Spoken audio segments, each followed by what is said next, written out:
It started like any other neighborhood gathering, the usual kind. Plastic cups filled with inexpensive wine.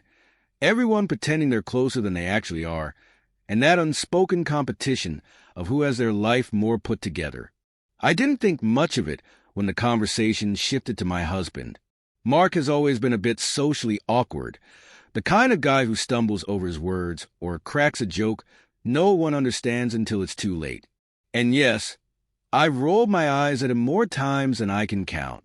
But that night, after a few too many glasses of Chardonnay and the easy encouragement of the group, I joined in. We love Mark, someone said with a half-laugh. But he's, a little different. Oh, you have no idea. I chimed in, the words slipping out before I could stop them. You should see him try to fix things around the house. It's like watching a YouTube tutorial in reverse.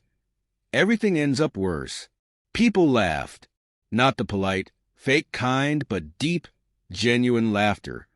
The kind that feeds your ego, makes you feel like the funniest person in the room. So I kept going. I swear, sometimes I think Mark is secretly auditioning for America's Funniest Home Videos. Like that time he tried to fix a garbage disposal and ended up flooding the entire kitchen. Classic Mark. By then, everyone was in on it. The men slapped their knees. The women nodded knowingly. I glanced at Mark across the patio. He was by the grill, flipping burgers, his face a carefully composed mask of indifference. That should have been my sign to stop. But the laughter felt too good. And don't even get me started on his sense of direction, I added with a grin. Mark could get lost in his own driveway. He's got this navigation app now that's supposed to help, but half the time he argues with it. Like, no, I know a better way. Spoiler alert, he doesn't. Another round of laughter erupted. Even Karen, the woman who's always looked down on me since we moved in, was wiping away tears from laughing so hard. For once, I felt like I was winning. Then, Mark put down the spatula. At first, I thought he was just stepping away to grab something, but he walked toward us, shoulders stiff, jaw clenched. The laughter faded. The air shifted. Funny stuff, huh? His voice was calm, steady, but there was a sharpness in it that I had never heard before. You know what's really funny? He continued. Spending 15 years trying to make someone happy, only to find out you're the punchline at a backyard barbecue. Silence, thick and suffocating. I tried to laugh it off. Oh, come on. But before I could finish, he was already walking away. For a moment, I thought about calling him back. But then my pride kicked in. He's overreacting. It was just jokes.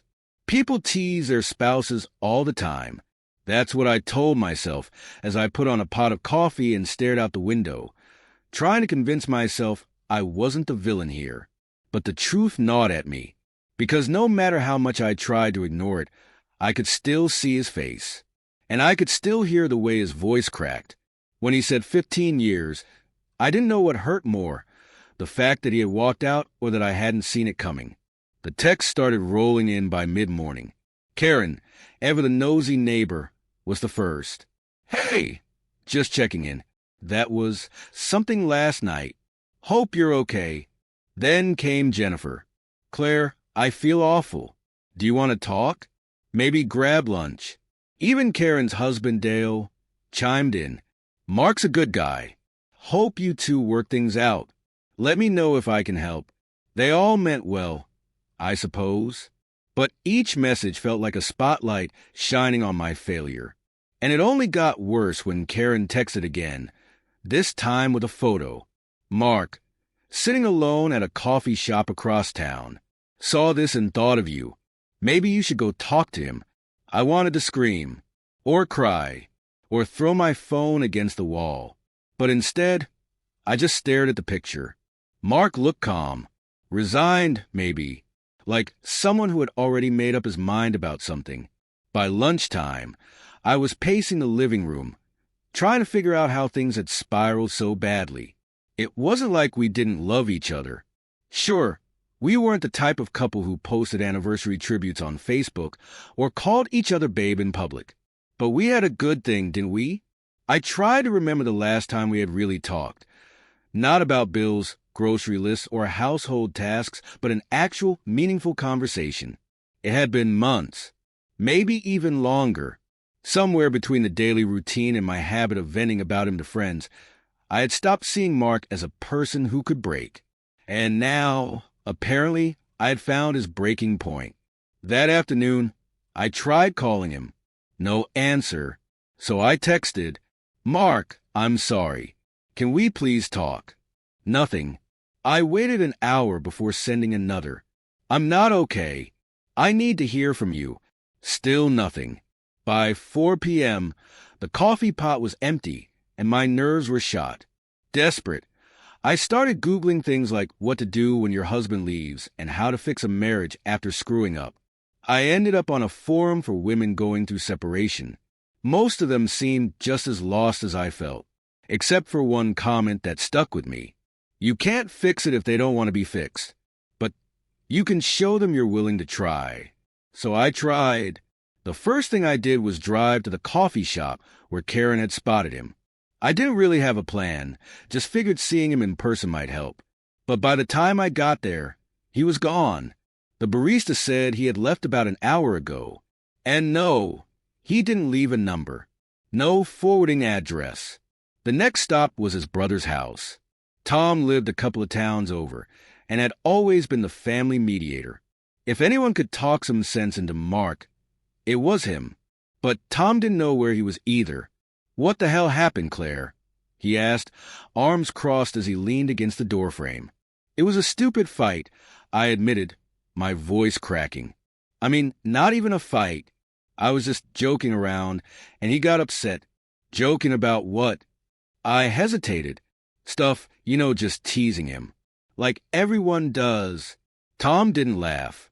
"You're not everyone, Claire. You're his wife." That night, I sat alone in our bedroom, surrounded by reminders of him, his pillow, his clothes still hanging in the closet, the half-empty bottle of cologne on the dresser. Everything felt off balance, like the house itself was holding its breath, waiting for him to come home. I kept thinking about the note he left, the words. "You've made your feelings clear," looped in my mind like a bad song I couldn't turn off. Had I really made him feel that way? By the time I finally fell asleep, I wasn't angry anymore, just scared.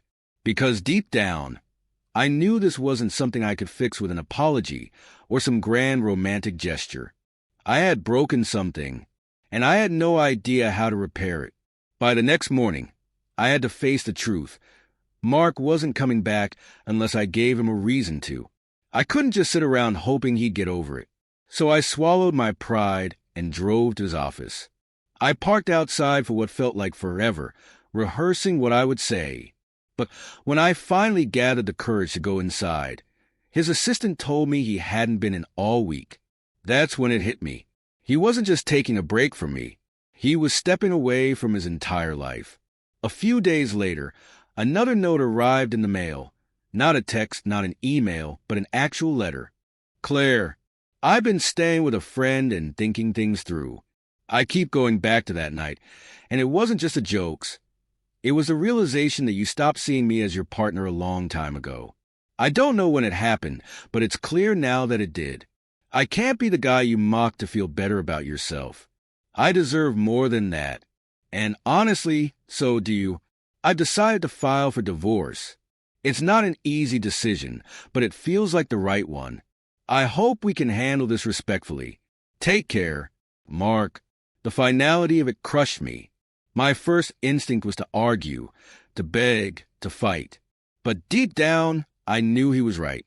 I had spent so much time nitpicking his flaws, venting about him to friends, that I had forgotten what it meant to love someone fully, imperfections and all.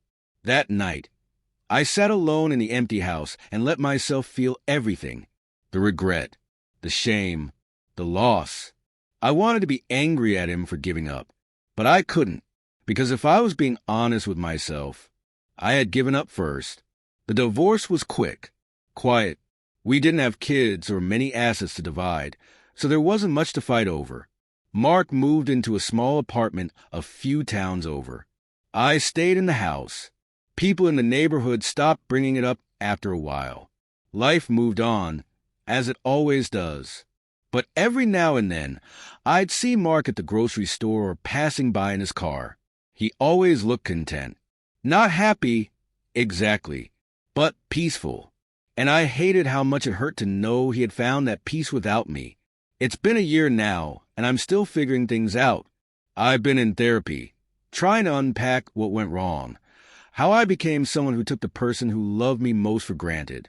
The truth is, Mark leaving was a wake-up call I didn't know I needed. It's made me question everything. How I see myself, how I treat the people I care about, what I really want in a relationship. Do I miss him? Every damn day. But I also know he did the right thing. Because sometimes the only way to save yourself is to walk away from someone who has already let you go.